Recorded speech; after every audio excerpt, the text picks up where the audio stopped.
Кандидат на должность главы республики Эрнст Березкин, кстати, идущий под первым номером, продолжает свою активную предвыборную кампанию. Он встречается с избирателями в Люйской группе улусов, в Хангаласском, Усалданском, Татинском районах. И где бы он ни был, народ интересует, что будет дальше с сельским хозяйством, что даст команда Березкина для развития агропромышленного сектора. По глубокому убеждению Эрнста Борисовича, основа основ экономической составляющей в агропромышленном хозяйстве – это цена за литр молока.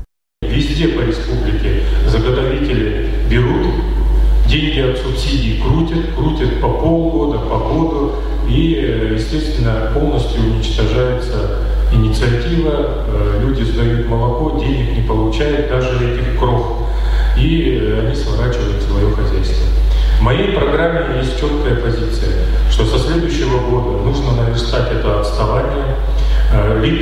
Субсидия на литр молока будет со следующего года 45 рублей. Плюс цена заготовителя 10 рублей, то есть человек будет получать 55 рублей за литр молока. Есть ли эти деньги в бюджете или нет? Вопрос, популистский вопрос или не популистский. Вот у нас сегодня, как я уже сказал, 8,5 миллиардов рублей господдержки села в этом году. Из них всего лишь 1,5 миллиарда рублей доходит до сельчан в виде денег. И то, как я уже сказал, эти деньги крутят заготовители. Моя задача из 8,5 миллиардов минимум 50% в виде живых денег довести до конкретных товаропроизводителей. Больше ничего решать не надо.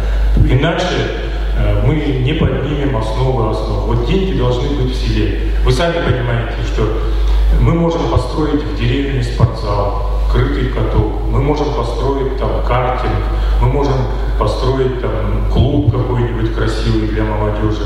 Но если в деревне не будет денег, а в деревне у кого сейчас деньги? Это у учителей, у одного-двух фельдшеров, у главы администрации зарплата и деньги пенсионеров. То есть у людей нет теоретической даже возможности заработать деньги. Все деньги крутятся в Якутске. И это просто закон экономики.